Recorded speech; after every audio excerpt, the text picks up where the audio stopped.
Welcome back to the broadcast. Let's continue informing you. Now, the country will mark the 35th anniversary of SabaSaba Day tomorrow, a day to remember the push for political reforms, including multi-party politics.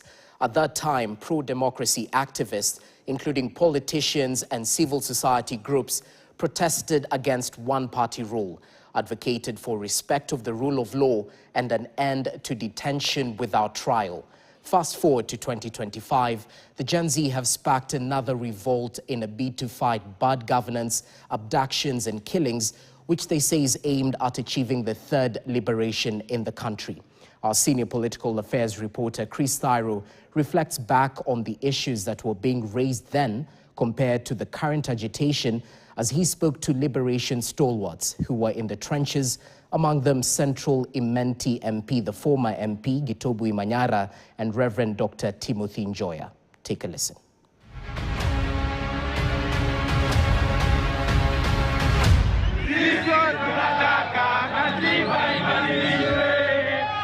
The 7th of July will remain in the country's annals of history as the day pro-democracy activists and politicians flocked to the streets of all major towns in the country, calling for an end to authoritarian rule.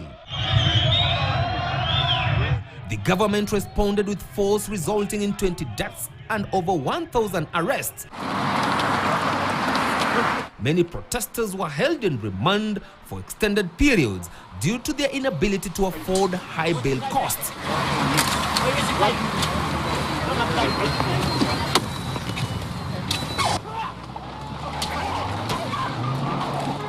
The name SabaSaba, meaning 7-7, referring to the date and the month of the protest. The SabaSaba struggle later bore fruits, with the country embracing popularism. The day continues to be remembered as a symbol of the struggle for democracy and human rights in Kenya.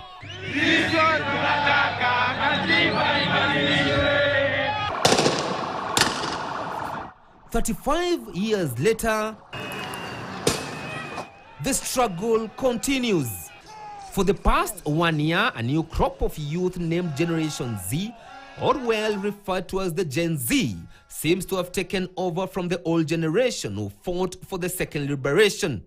They did the unthinkable in the country's history, storming one of the protected and heavily guarded buildings, Parliament, forcing legislators to scamper for their own safety. Their rallying call being equity, accountability, respect for the rule of law, stopping abductions and killings. So what are the similarities in both instances?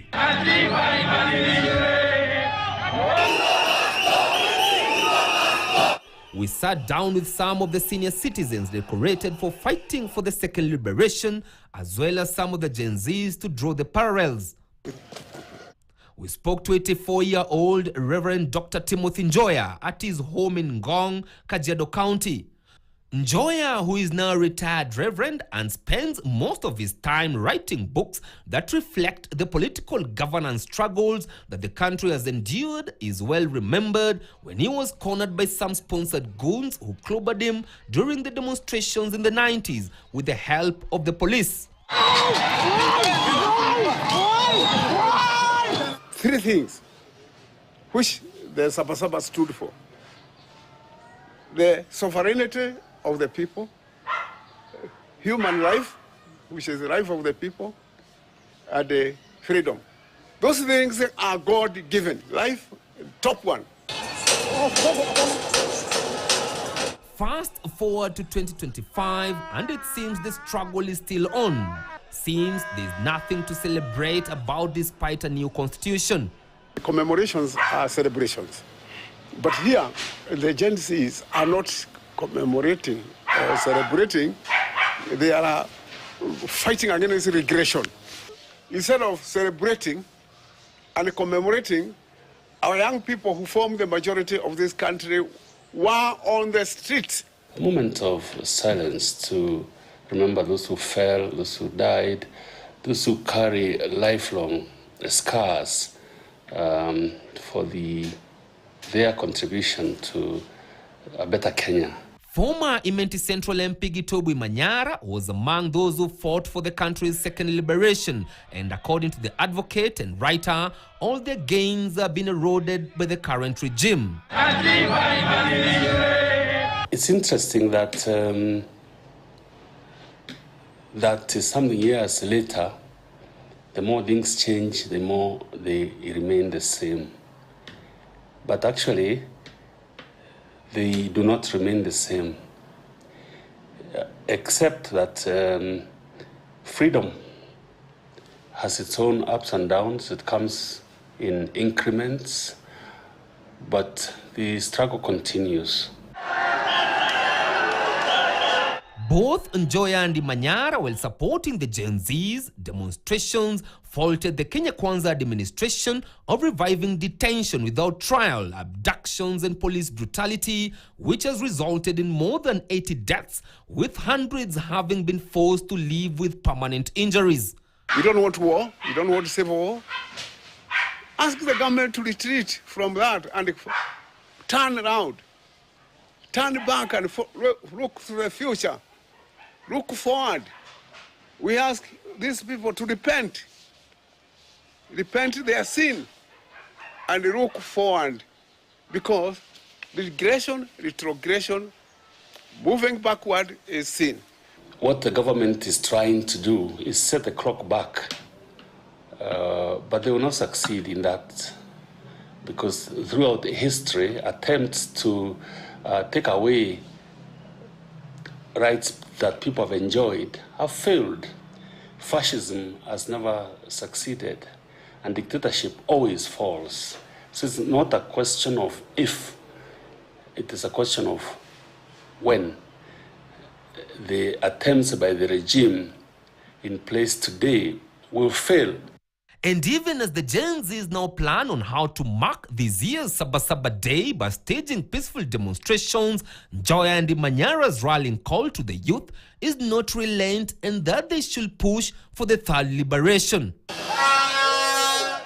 Why this government doesn't, or why they think that they can get away with murder, is what I don't understand. Here we are, remembering SabaSaba Day, 1990, lessons that were learned bitterly and being repeated under circumstances where young people are more educated, there are more of them, and they do not require anything more than a smartphone to communicate. I have never had any government in the world that orders the people it should be protected to be killed. Do you know any? Have you heard of any? Now I want you to tell me.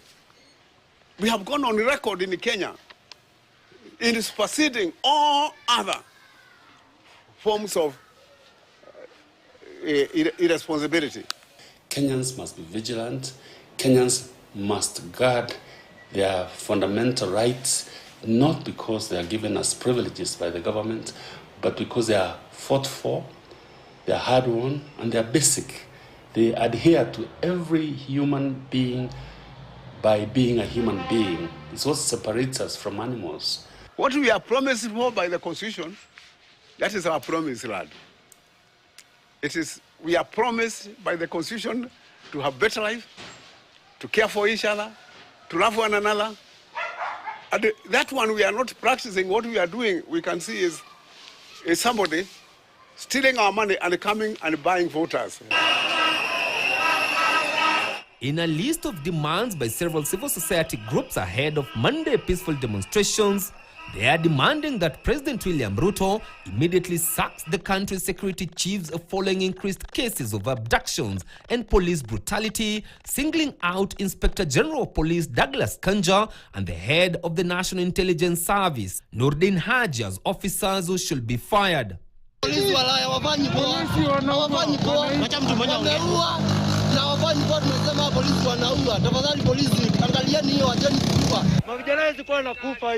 Huyo mjenzi wangu mmoja ananiuliza, mama, hivi tunachukuliwa hivi?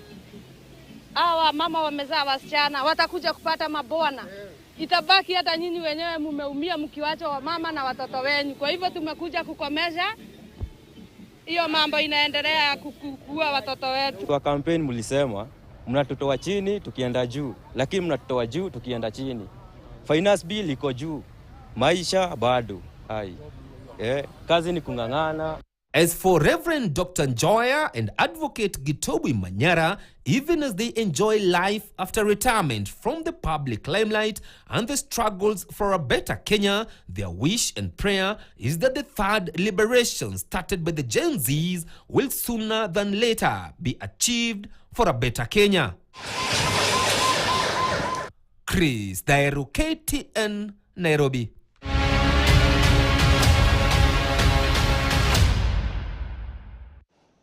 Well, just a reminder, KTN will give you wall-to-wall coverage of things as they